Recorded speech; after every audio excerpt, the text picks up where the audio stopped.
if I'm to ask the government to change the education system, for someone to go into marriage, someone will never have a happy The government can come in and say now. Have your say.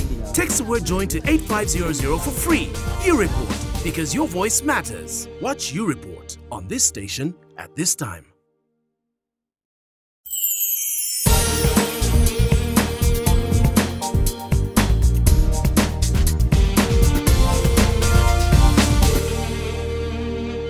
Hello and welcome. My name is Marcus. And my name is Kushe. This is You Report, and this show is proudly sponsored by UNICEF and partners. The purpose of this show is to give young people like you and we the opportunity to air your thoughts, your concerns, and your observations about what is happening in and around your community. Well, to participate in You Report, simply text JOIN to 8500 across all networks. It's free. Absolutely free. On the show today, we talk about early marriage and violence against children. And here's our first You Reporter from the field. The right age for marriage to the girls, I think, should be 20 years. Then to the boys, I think, should be 24. For me, I think it should be 25 for both sexes, girls and boys. For me, I got married when I was 20 years, but wasn't good because of school fees. My parents did not manage to pay for me. If you force someone to go into marriage, someone will never have a happy marriage because it will be a forced marriage. It might not be someone's choice to get married. Girls get married because of these gifts which they are given by their boyfriends. You talk of the phones. Nowadays, everyone wants to be with a phone. So a person has to tell the boyfriend, you buy for me also a phone. Then the boy will say, now if I buy for you a phone, what will you give me? Girls are conceiving before they are married, and that one even shows that you're not going to be respected by your husband, because how sure are you that after getting pregnant, that person is going to take you?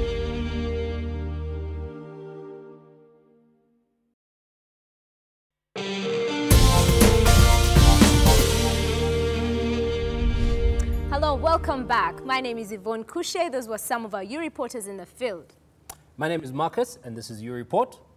Yes. To be a You Reporter, simply text JOIN to 8500. Now, I know so many of you want to be like us, eh? Yeah, that's all you have to do to be like us, me and Marcus. And it's absolutely free. Yeah. Whatever network you're on will receive your responses. I've got some very interesting information here, Kushe. It says that Uganda has a very, very young population, and about half of that population is under 15. What makes this a very interesting story is that in this day and age, we still have early marriages happening in our communities. Now, we go back to the field for a few more reports, and after that... Well, we're going to have a guest in the studio from Raising Voices. Don't you go away. Early marriages can never be eradicated, but can be reduced. Why do I say so? You find out that most districts in Uganda as a country were affected by wars and the scourge of HIV, which killed elders and the adults. So the families remain with the young ones.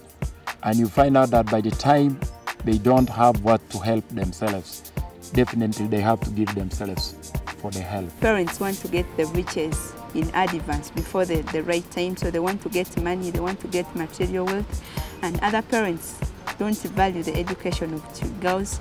They think girls are just a wastage. More so when you come to these street children, most of them they are the products of early marriages. A baby can't look after a baby. First of all, a girl, she is still a baby, meaning that her minds are still low. So that's one of the reasons that's why you find some of these young girls sewing those babies, for example, in pitch latrines and so on. Hello and welcome back to You Report. My name is Yvonne Kushe. And my name is Marcus. With us today in the studio is Miss Prosina Kanjako. Welcome. Thank you very much. Well, you're from Raising Voices. Yeah, yes? sure. Tell us a little bit about yourself. Yeah, well, you've heard I'm from Raising Voices, and the Raising Voices is an advocacy organization. We work to prevent violence against women and children, and I work there as a senior program officer in the children's department. Yes. Basically, I'm a child rights activist. Okay, so Prosi, is it true that delaying marriage and childbirth is beneficial to girls and the communities they live in? Yes, that's very true. And it's important for girls to delay early marriage. That means that they'll delay giving birth. And this means that they will take time to study. True. And with studying, they will get skills, which means that it will be easy for them to get employment. True. You know, the dangers of dropping out school, of early marriage, it means that you drop out of school and you don't get education, and then you become a problem, not only to yourself, to your relatives, but also to the community. Yes, to the because community is responsible for the children who are not employed. These are the ones that are going to become dependent on the entire community. Sure. So, Percy, how do you approach communities that see early marriage as a way of solving problems, financial problems? A family doesn't have bread to eat, and so they marry off the youngest daughter in order to get some money. How do you approach communities like that? Yeah, this is really not an easy thing, because for many people, they want to make shortcuts. So what I would say that it would be important to create community mobilization. Do a lot of awareness. A lot of talking is very important, so that people know the importance of education for girls, especially, so that people know that you can wait, you can do different things to make sure that you can get money. So actually, legally, it's not good to push children into marriage, because our constitution is very clear on this. Anyone below the age of 18 years is not supposed to engage into marriage. That will be defilement. So that's very clear with the law of Uganda. And also think about the consequences of letting this girl go into marriage, you know, because their body is still growing. True. It's not really ready for them to go into sexual activity and also to go into pregnancy, you know, because they'll get so many complications during that period that they're carrying a baby. They'll get into complications during delivery. So it will become a very big problem. Consequently, for the parents who thought that, you know, they're going to get money money by sending off this child into marriage. So they instead create more problems. Let's assume that Kusha here was below 18. And you said legally it's wrong to push a young girl into early marriage. Assuming Kusha was below 18, what can she do to say no to an early marriage? How does she get out of that? Because on the one hand, she wants to obey her parents and make them happy, but on the other hand, she's got a life that she doesn't want to destroy. Yes. So what do young girls do? Yes, it becomes very complicated for girls, because you find that they're in a situation whereby the people who are supposed to take care of them are the people who are forcing them to do things that are not right. So there are people they are supposed to confide in, yet they are the same people this is violence actually, being violent to them. So what happens in this case, there are other people in the community that this girl can trust. So if the parents of this child are forcing her into marriage, she can talk to someone else. Maybe at school, she can talk to a teacher. There are senior women teachers in every school in Uganda. Those are some of the people that this child can talk to. There is the LOC, especially the Secretary for Children Affairs. That's another point where these children can go to. And also there are Child and Family Protection Unit at the police station. You know, if you really feel stuck, you know, this is a special police. It's different from the other police, from the CID department. It's specifically for family issues, and they are good people at those points. Thank you. That's also Thank you, Percy. Thank you so much. Well, if you just joined us, our topic of discussion today was early marriages. And if you want to be a U reporter, all you have to do is text JOIN to 8500, and it's totally free.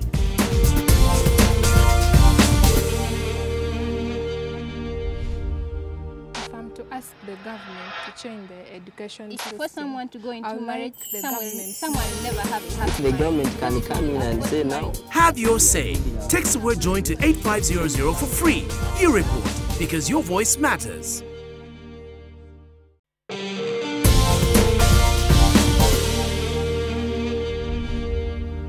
Welcome back. This is You Report, and we're still with Prosi in the studio. My name is Yvonne Couchet.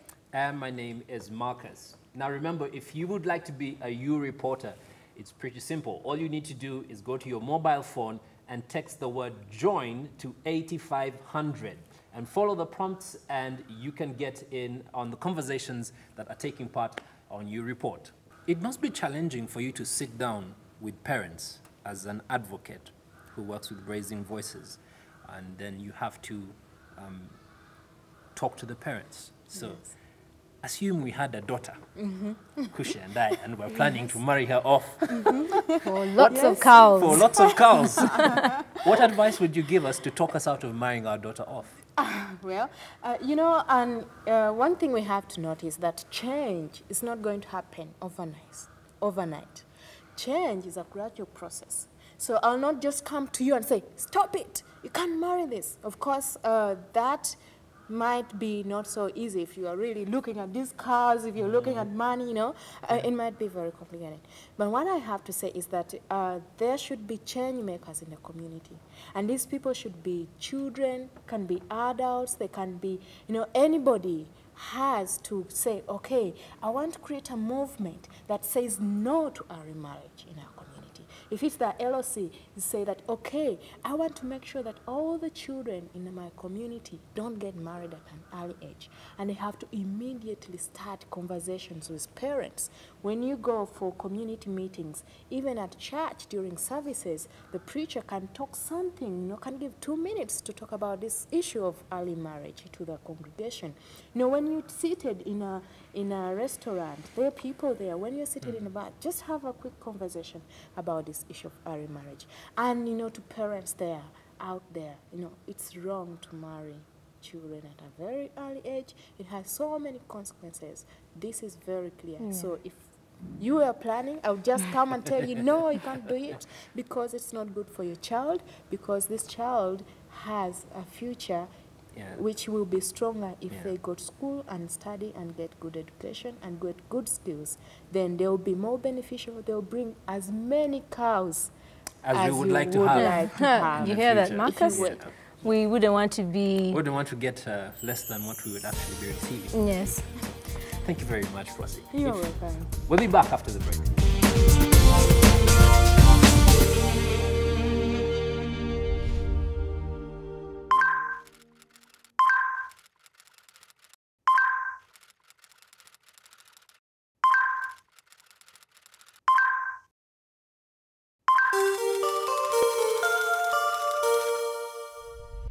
The correct age of getting marriage of a human being should be 25 age, because they have reached have got something like a course. 20 and above would be the correct age of marriage, meaning that you will now be working and you'll be financially stable. Boys are low in thinking than girls, so boys should be like 25. The girl should be married at the age of 18. In the very school I am in, my current school, some girl got pregnant and she had to drop out second term just after even registering. She was in Form 6 with us. After even registering, okay, maybe she was pregnant before and no one knew, but people came to realize it at the end of second term and they had to stop her from coming to school. Maybe she'll come back for papers. It's not justifiable to marry a girl child that got pregnant. It's not. Making somebody getting married doesn't make you get off anything. I mean, you put me into marriage, I'm 18, 17, 16, I'm going to be a burden to you. I'm going to produce 10 kids in 2 years, then that will be your burden. I'll bring the kids to you. So, but in any way, if I die when I'm producing that kid, who is responsible for it? It's you, my parents. Some girls last year were deceived by boys. As I speak, they are wasted.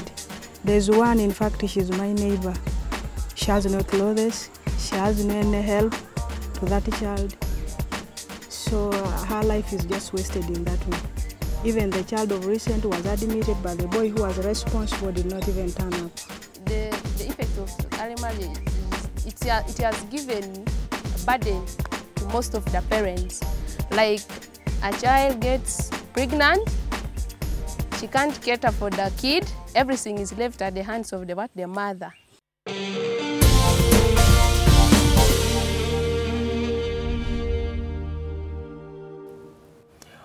Welcome back. If you just joined us, this is You Report. My name is Marcus and... My name is Yvonne Kushe. With us in the studio is Prosi from Raising Voices, and we're having an excellent discussion today on early marriage, and we'll also be talking a bit about violence against children. But first... Well, if you want to be a You Reporter, it's very easy. Simply text JOIN to 8500, 8500, and it's absolutely free. You know, being a You Reporter is the in thing right now, so you must be a You Reporter. Yeah. So let's go back to something that you said earlier, Prosi. You mentioned that early marriage actually is a form of violence against children, and which brings up the whole issue of violence against children. How do communities address the issue of violence against children? You mean address or how they... Yeah, well, for example, because I'm thinking if my neighbor was, in quotes, disciplining their child, at what point do I say that is discipline and that is violence? So how do I address that? How do I go to my neighbor and say, no, I think you're going overboard, or I think you need... Yeah, you know, especially when it comes to physical violence and usually corporal punishment. You know, like it might not be so easy for one neighbor to go to another and say, stop it, that's violence. It doesn't work that way because, you know, the lash or the anger will immediately turn to the neighbor and then there might be tension. So do I just keep So at the same time, we need to address this issue. So probably when the act is happening, because this parent is very angry, it might not be the right time to say, stop, this is violence. You might save the child, okay, to say, okay, this is too much, and so it stops by then. But the longer conversation of engaging them to tell them about the wrong of corporal punishment or beating violence might come later. And it's very important to have this dialogue because violence against children, corporal punishment is wrong. So you might find a way when the parent is in a good mood and talk to them about positive discipline for their children, talk to them about the benefits of talking to the child, of explaining to the child, of making them understand what they did wrong and help them understand, do the right things. Because when beating the children, there is a lot of emotions involved. But, you know, is it, I don't know about Kushe. Growing up, did you get spanked? Oh, I did. Yeah, because I did. I really did. And if I'm in Uganda, growing up, I had my aunties, my mother, my father saying, you don't spank the child, you don't raise them right. Yeah. So how does a parent differentiate between discipline and violence? When does it go overboard? Exactly. You know, like, just like you, a lot of people will tell you that I was beaten as a child and this is makes me what I am. And, you know, we are just telling you that reflect on when you are being beaten. Did you really understand the reason, or did you reflect on the pain? You know, because when the act of beating is happening, there is a lot of emotion happening. The child is screaming, the parent is venting out their anger on the child. So it's very complex. And at that point, it's very hard for a child to understand that, okay, this is wrong. What's running in their head is like, how do I save myself from this pain?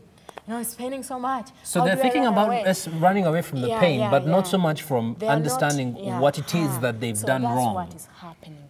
And imagine how a better person many people out there would be if many things they were beaten for were explained. Imagine the issue of time management, you know. How many people were beaten for coming late at school? How often did you get? How often did you get? And how many always times on time. do people come late to Always their on work time. events? You know, So, that's an example. so are you saying that the evidence of this beating not working is that people who, like me, who were beaten or spanked or punished or disciplined, whatever we call it, in school, still show up late for work even as adults? So the thing is that beating does not teach children anything. And children will let you know that, you know, I don't learn anything from being beaten. One thing I want is to get away from it as quick as I want. And you will find that many children, when they're beaten, they'll hide and do exactly the same thing for which they were beaten, because they were not being seen. So they are escaping punishment. You know, like discipline comes from within, with the heart. So the children have to be convicted inside their hearts when they are doing something wrong. And this is what parents have to talk to them about. Thank you very much, Prosi. Thank you. This is your report, and remember, we would love to hear from you because your voice matters. When we come back after the break, Kusha tells you how you too can get to be a You reporter.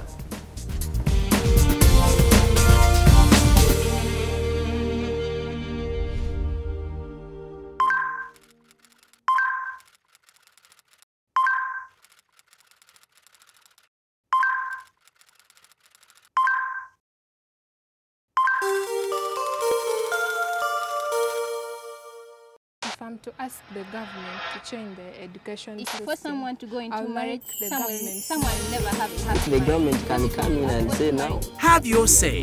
Text the word join to 8500 for free. You report, because your voice matters.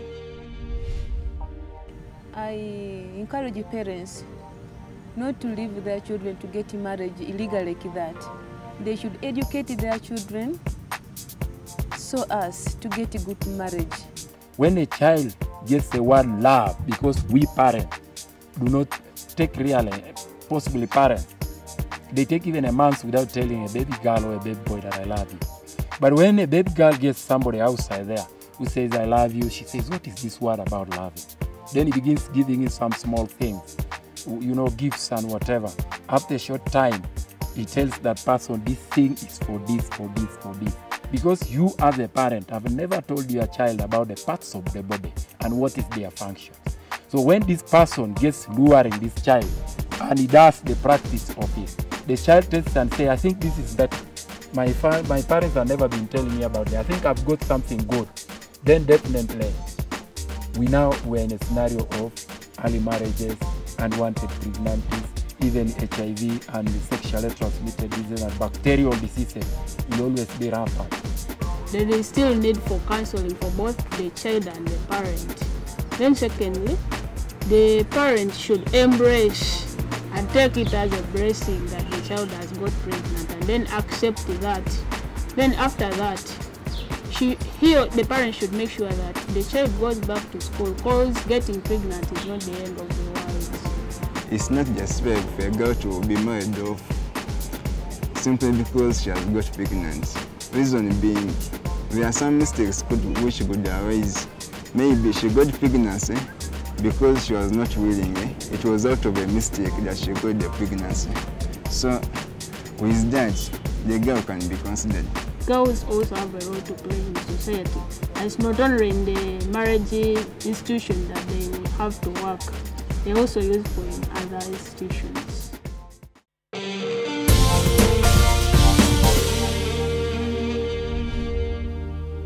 Welcome back. My name is Marcus, and this is Your Report. With us in the studio today is Prosi Nakanjako from Raising Voices, and we're having some marvelous discussion about early marriage and violence against children. Yes. Kushe? Now, Prosi, I was reminded when you were talking briefly about violence against children. I was reminded back in school when, you know, there's this teacher who is always known to be the one that, to deliver discipline with the rod. Discipline with the rod. And we go in the compound, walking with exactly. stick, praising himself. Exactly. I'm the biggest beater in this yes, school. and he even names his cane. He names it. Yeah. So kids always have, of course, fear. Fear comes when, you know, you have such a teacher. He comes in class or she comes in class, and concentration is just way below the point it's supposed to be. What do you think children should do when, you know, they're faced with violence at school or home, you know, and they have fear because, well, they're always scared? How can they go about that? Yes, true. You know, if the children know that this teacher is going to beat us randomly, this teacher is going to beat us if they ask a question and we don't know the answer.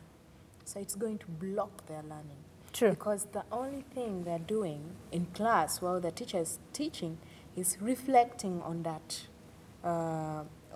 beating. So it creates fear in them that it's very hard for them to grasp the information that the teacher is giving them, because their mind is set on how do I escape the cane today. Yes. So they're more focused on avoiding a beating than on gaining information. So, information in class. Psychologically already, the teacher has not set a good environment for the children to learn. It becomes very difficult. That's why you find that children will not perform well when the teacher is using the stick to put information in their head. Now, if you are watching, we would like to hear your voice, because your voice actually does matter. And like I promised, Kushe is going to tell us how we take part in these discussions on your report. Now, to tell you the truth, your report is the in thing right now. So to be a you reporter, simply text join to 8500 and you're you reporter. How much do I pay to become a you reporter? Nothing. You don't pay. Does it matter which network I'm on? No. Oh, so any network, it's absolutely free? It's absolutely And your free. voice matters. And your voice matters. Prosy, thank you so much for your time. Thank you so much too. It's been a pleasure having you. Thank you so much for making me part of this.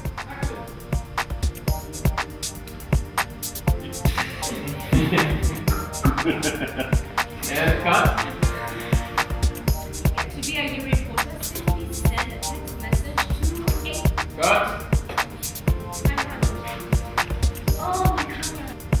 Hi and welcome. My name is Marcus. And my name is Kushe. And this is Your Report. This show is proudly sponsored by UNICEF and partners. And this show seeks to give young people like you and we an opportunity to air your thoughts, your opinions, your concerns about issues